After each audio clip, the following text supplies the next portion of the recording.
जय श्री कृष्ण मित्रों। हे कृष्णा, जो भी भक्त आज इस अमृतवाणी को सुन रहा है उनके जीवन में आपकी कृपा सदा बनी रहे और उनके सभी कष्ट दूर हों। तो मित्रों, नई भक्ति यात्रा का हिस्सा बन सके, चलिए बिना देरी किए हुए इस दिव्य यात्रा की ओर बढ़ते हैं। श्री कृष्ण कहते हैं, जिंदगी में अगर चोटें ना खानी हो तो अकेले जीना सीखो। अकेले जीना सीख जाता है इंसान जब उसे पता लग जाता है कि अब उसके साथ वाला कोई नहीं है। अकेले होना और अकेले रोना कई बार इंसान को बहुत मजबूत बना देता है। हो सके तो अकेले रहना सीख लो। जिस पर आप सबसे ज़्यादा निर्भर रहेंगे वही सबसे ज़्यादा आपको दर्द भी देगा। अकेला चलना सीख लो। ज़रूरी नहीं जो इंसान आपके साथ है वह कल भी तुम्हारे साथ होगा। अकेले रहने का भी अलग ही सुकून है। ना किसी के आने की खुशी, ना किसी के छोड़ जाने का गम।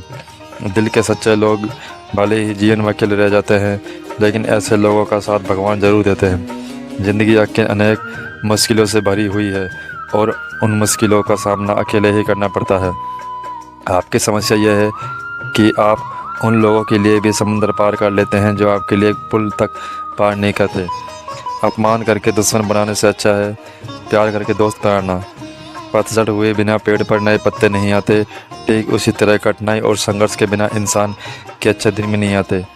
आपकी राय बहुत ज़रूरी है, नहीं तो आप खामोश रहेंगे और लोग आपकी मनमानी करते रहेंगे। मूर्ख इंसान अपना तो नुकसान करता ही है, लेकिन जो उसकी मदद करता है उसका भी नुकसान करता है। कहते हैं कि धर्म पैसों से बढ़कर होता है, लेकिन मंदिर में जल्दी दर्शन करने के लिए अधिक पैसे देने पड़ते हैं। क्या आपने कभी सोचा है कि बदले ज़माने के साथ लोगों का रहन सहन तो बदल ही रहा है, साथ ही जीने का तरीका भी बदल रहा है। आज कई लोग ऐसे हैं जो या तो किसी मजबूरी में नौकरी इत्यादि के कारण अकेले रहते हैं, तो कुछ लोग ऐसे भी हैं जो बिना किसी मजबूरी के अपने मर्जी से अकेले रहना पसंद करते हैं। अपने काम को सच्चे लगन से अकेले ही करते हैं।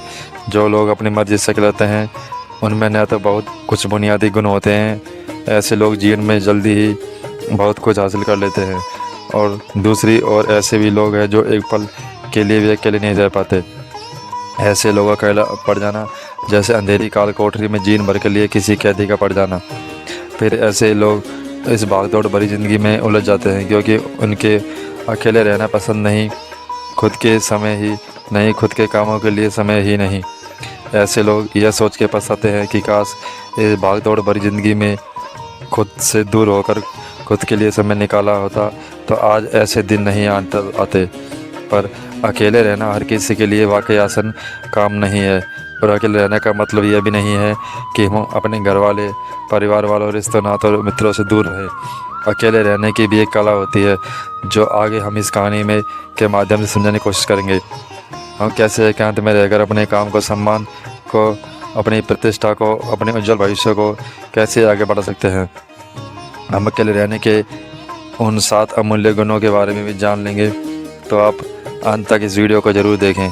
एक व्यक्ति एक गुरुवर के पास आया और बोला, गुरुदेव मेरे दुख का कारण क्या है। वे गुरुवर बहुत ही आत्मज्ञानी थे। गुरुवर ने कहा, अपने आप को चीज़ों से चिपका लेना, चीज़ों को पकड़ लेना, उन चीज़ों के प्रति आसक्त होकर उनके पीछे भागना ही तुम्हारे दुख का कारण है। उस व्यक्ति ने गुरुवर का धन्यवाद अदा किया और कहा कि गुरुदेव आपने तो मेरी समस्या का समाधान कर दिया। इस व्यक्ति ने कहा कि मैं तो दिनों से अपनी समस्या का समाधान चाहता था, पर आपका धन्यवाद गुरुदेव। यह कहकर वह व्यक्ति वहाँ से जाने लगा। गुरुवर ने कहा कि पूरी बात तो सुन लो। उस व्यक्ति ने कहा, नहीं गुरुदेव, आपका इशारा मिल गया, बस वही काफ़ी है, और समझदार को इशारा ही काफ़ी होता है। 1 महीने बाद वह व्यक्ति दोबारा फिर से गुरुवर के पास आया। इस बार उस व्यक्ति का हाल बहुत बुरा था। वह बहुत दुखी था और सीधे गुरु के चरणों में गिर गया और कहा, गुरुदेव आपने जो कहा था मैंने वैसे ही किया, पर मुझे सुख नहीं मिला, मुझे तो और भी दुख मिल रहा है। गुरुवर ने कहा, उस व्यक्ति से पूछा, तुमने ऐसा क्या किया। उस व्यक्ति ने कहा, मुझे अपने परिवार वालों से, मित्र, रिश्तेदारों से दुख मिल रहा था तो मैंने उन्हें छोड़ दिया और छोड़कर चला गया। 2-4 दिन तक तो मुझे बहुत अच्छा लग रहा था, परंतु धीरे धीरे मुझे उनकी याद आने लगी। अपने माता पिता, अपनी पत्नी, अपने बच्चे याद आने लगे, रिश्तेदार, यहाँ तक कि अपने शत्रु भी मुझे याद आने लगे। इतना दुख तो मैंने उनके पास रहकर भी नहीं जाना था। जितना कि उनसे दूर रहकर दुखी हो गया। इसलिए आज मैं घर वापस जाने के लिए निकला था और आपके पास पहुंचा। आपने मुझे इतनी गलत सलाह क्यों दी गुरुदेव? गुरुवर मुस्कुराए और कहा कि तुम परिवार को छोड़ भागे, मित्रों, रिश्तेदार, यहाँ तक कि पत्रों को भी छोड़कर भागे। पर यह तुम्हारी गलती है थी कि तुम छोड़कर भाग रहे हो। वास्तव में तो तुम्हें उन्हें लेकर भाग रहे थे। व्यक्ति ने कहा, गुरुदेव, मैं तो किसी को अपने साथ नहीं लाया। गुरुवर ने कहा, जो चीज़ें हमें दुखी करती है वह कहीं बाहर नहीं होती, यहाँ तक कि जो हमें सुख देती हैं वह भी बाहर नहीं होती। यह सब परिवार वाले, रिश्तेदार, मित्र, शत्रु यहाँ कहाँ बसते हैं? यह हमारे मन में बसते हैं। और जब तुम भागे तो तुम अपने मन में को साथ लेकर भागे और तुम्हारे मन में यह सब तुम्हारे साथ भागे। तुम इनसे दूर कहीं नहीं गए। जब जो चीज़ें मन में बसी हों वह आसपास हो तो वह दुख देती हैं, पर हमें बहुत ज़्यादा लगता है वह बहुत कम होता है।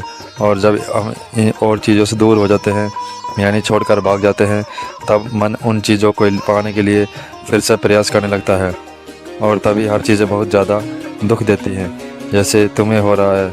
व्यक्ति ने कहा, तो गुरुदेव, मैं क्या करूं? चीज़ों के साथ रहूं तो वो दुख, चीज़ों छोड़कर जाऊं तो दुख?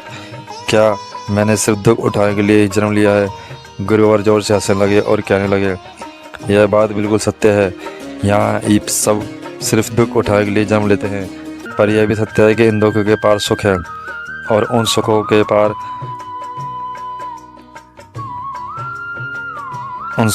दुख है। फिर सुख और दुख मिलकर हम इन चीज़ों को सुख नज़र आता है वह हमें सुख देती हैं, और जिनसे दुख नज़र आता है वही सुख का कारण बन जाती हैं। उस व्यक्ति ने कहा, गुरुदेव, क्या आप सुख के माया जाल से बाहर निकलने का कोई और रास्ता नहीं है?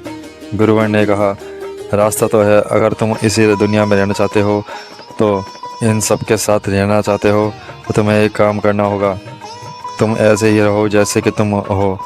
इस दुनिया में अकेले हो, सबके साथ रहो, अकेले रहो। पर उस व्यक्ति ने कहा, गुरुदेव, ऐसा कैसे हो सकता है? गुरुवर उस व्यक्ति को एक जगह पर ले गए जहाँ एक मेला लगा था और वहाँ बहुत भीड़ थी। गुरुवर ने कहा, देखो अपने आसपास, यहाँ किसी को जानते हो क्या? उस व्यक्ति ने कहा, नहीं गुरुदेव, यहाँ तो कोई मिर्चा करने वाला नहीं है। गुरुवर ने कहा, क्या तुम यहाँ पर अकेले हो? व्यक्ति बोला, हाँ गुरुदेव, बिल्कुल अकेला हूँ। गुरुवर ने कहा, नहीं, तुम्हारे मन में कुछ चल रहा है, तुम अकेले नहीं हो। फिर उस व्यक्ति ने कहा, हाँ, मैं जल्द से जल्द अपने घर जाना चाहता हूँ, अपनी पत्नी से, अपने बच्चों से, माता पिता से मिलना चाहता हूँ और अपने मित्रों से मिलना चाहता हूँ। वही मेरे मन में चल रहा है। गुरुवर ने कहा, अब यह सब भूल कर आँखें बंद करो और अपना पूरा ध्यान यहाँ होने वाली आवाज़ों पर लगा दो। व्यक्ति ने ऐसा ही किया और जैसे ही उसने अपनी आंखें बंद की, सारा ध्यान वहाँ हो रही आवाज़ों पर लगा दिया। उसे एक अकेलापन, एकांत महसूस हुआ। उसे लगा कि वह इतनी भीड़ में अकेला है। सभी आवाज़ों के ऊपर ध्यान लगाने के कारण उसकी किसी आवाज़ का कोई महत्व नहीं था, बस आवाज़ थी और वह था। उसे अपनी आंखें खोली और कहा, गुरुदेव, यहाँ तो मैं बिल्कुल अकेला हूँ, सब है पर कुछ नहीं। गुरुदेव ने कहा, बस इसी तरह अकेले होना है। तुम रहो सबके साथ, पर भीतर से अकेले रहो। साथ में सब हो पर मन में कोई ना हो। जिसे इस तरह की अकेलेपन सीख लिया, उसे कभी जीवन में दुख नहीं होता। उसे चीज़ें दुख नहीं देती, वह हर चीज़ में आनंद की प्राप्ति करता है। तो मित्रों, ये थी आज की हमारी अमृतवाणी। मिलते हैं नेक्स्ट वीडियो में। जय श्री कृष्ण।